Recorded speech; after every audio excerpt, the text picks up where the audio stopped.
Okay, the recording started. Good morning, everyone. This is our last Algo session together, week 3, day 5.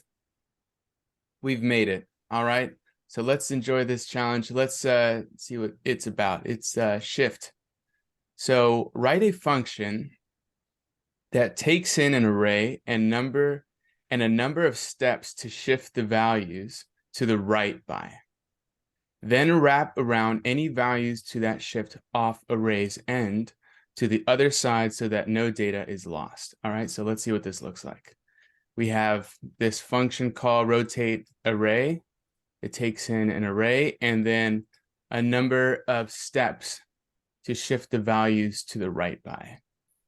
And so here is the initial values that we would have been given here in the array and the value, and the result would look like this. Everything is shifted to the right by 2. The index at 1 here has moved over, right? So it's moved over 1, and that's why we see it here. But oh, okay, so it moves over 1, and then the final result is this here. So now 1 is 2 spots over, 2 is following it, and the end pieces get wrapped around. So they continue like they're in a chain here. Just imagine that when 1 is moved over here, 4 follows. So 3 has to move over, pushes 4 off to the end, and then the end goes where the beginning was. 4 is where 1 was. And so the output, if we said array, shift this array by 2, we would see the result look like this. Okay, so I'll give you the code. I'll paste it in the Discord for this one. And the bonus challenge is to allow the shift by to be negative value and shift left. So if you receive a negative value, let's say -1, the 1 would have been here, but now it would have been off the array. So you imagine it would wrap around to the end, and now 4 shifts where with 3 was, 3 is where 2 was, and 2 is where 1 was. And so that's with the negative shift. So that's the bonus challenge for this one. And we have part 2. So let's see what part 2 is about. Do we all understand part 1? Let me take a poll. So just shift the number position over by 2. Yeah, whatever number you're given in addition to the array, you have to shift that array over by that number. And the bonus is if you're given a negative value, to do the same thing in reverse, the same movement. Okay, so what are we not understanding about the first one? Any questions? Need me just to reiterate the rules in a different way? Just let me know before we move on to part 2. Yeah, so your example, you showing it should be the output of 3, 4, 1, 2. Yes. Does the number we put in also signify which number gets shifted? Yes. So in the array, it originally starts like this: 1, 2, 3, 4. If we say shifted over by 2, and that's the number we're given, we're going to move this one here 2 spots over. And if we need to get this one here, then the 2 needs to move as well. So if 1 moves to the right, 2 has to move to the right as well. And so that would move 3 over to this position, and 4 would get pushed off, but instead of removing it from the array, it would go to the beginning. So that's what we're seeing here. Is that making some more sense, or did I just... No, that makes better. I was thinking of differently. Thank you. Okay. Okay. All right, so let's move on to part 2. Part 2 is given an array and an index, remove the item at that index, returned at the removed item. return the removed item. Okay, so if the index is out of range, return null and don't alter the array. All right, so let's see these different examples. Const R1 equals A, B, C, D, E, remove index 1, and what we would expect to get would be B, right? Because B is at index 1. After the function call, R1 should be like this. A, C, D, E.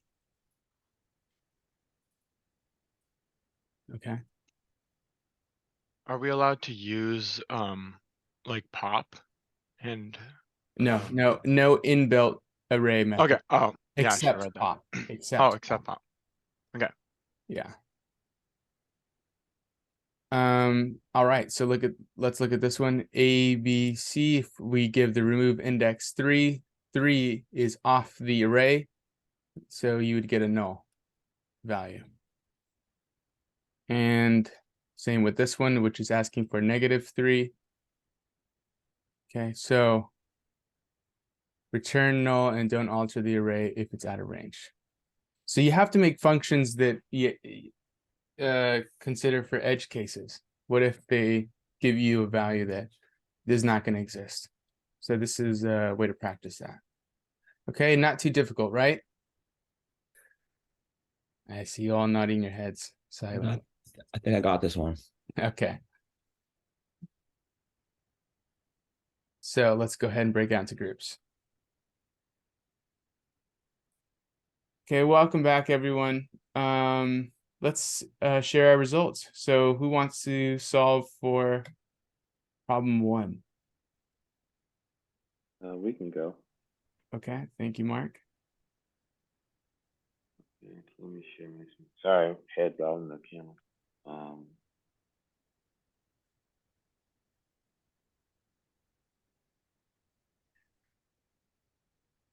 So what we did was, if you gave us, we take in the array, and if you gave us a negative shift value, we just added the array length because we have it working for positive values, and so that's a trick to make it work easily. And then so we have a new array that's empty, and basically all we're doing is for each index, we're just shifting it. So that's what adding shift by is going to do. So if we start at 0, we wanted to shift by 2. We're taking what was originally at the 0 position and putting it at the 2 position. But then we're modding out by the array.length to make sure that we can cycle back if we get to the end of the array. And then we just print out the array. So yeah, I can give a demonstration. So we were looking at -3. And if you give -3, it's going to add the array length to make it to shift positively by 1.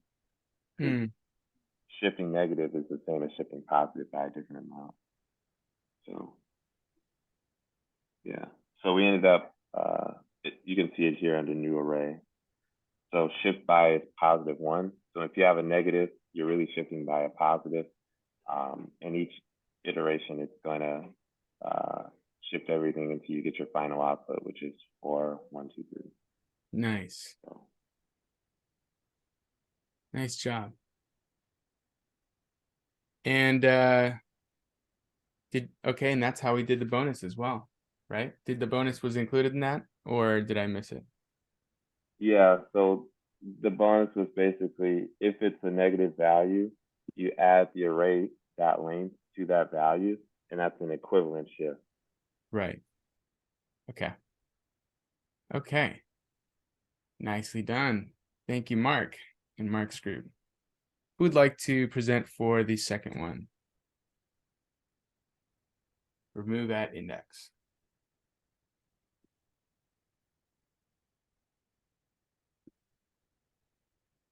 Okay, any volunteers? Anybody? Okay, I'll share my screen.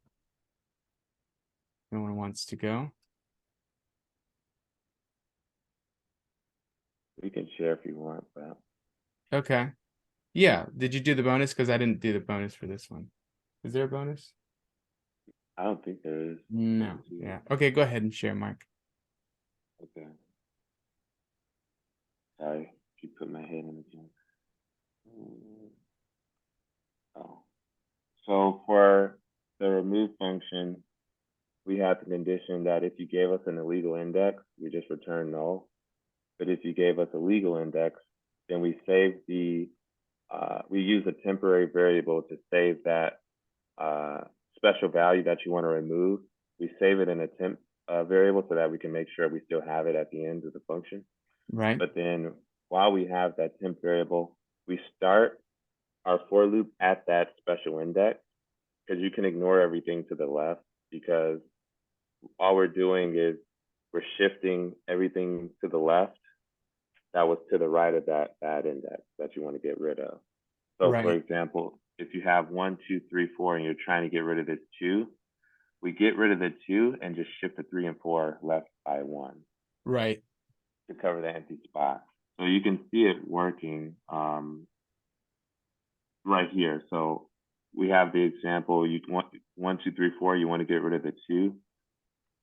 Or excuse me, you want to get rid of the 2 index, which is the 3.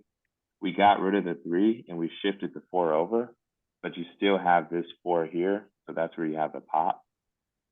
And so you pop it out and you return 1. Well, you don't return 1, 2, 3, 4. You see that your new array is going to be 1, 2, 4, because you're basically shifting everything to the left that's to the right of your special index. And then we return the value you wanted, which is the temp variable. Okay. So we loop from the position that we said we remove at, and then we shift over the values. Yeah, exactly. And the way we shift over the values is we say array at index equals the one to the right of it. So where we currently are, we're going to grab that value to the right, and that's the shifting. Yeah. Does anyone have any questions about this one? How would you guys rate this one, difficulty-wise? 1 to 10. Let's take a poll. What's the score? 1. 1 to 10. I mean, just difficulty, how you feel about it overall. 10 being most difficult. Yeah. I don't know. this, I didn't. The poll says how well you're understanding it, so I'm assuming that how well you feel like you understood this algo session. also saying how well we understood it. Just go ahead and put a 10, Mark. So, all right. Thank you guys for participating. I really enjoyed doing algos with you guys. We went from not being able to, well, we didn't know what variables were, for loops, functions, and now we are using all the things we've learned to solve for problems. Now the problems are the hard part. And so it was a pleasure working with you guys, at least doing the algos. Let's now take a break and prepare for our presentation. So before we do that, though, hold on, let me stop the recording.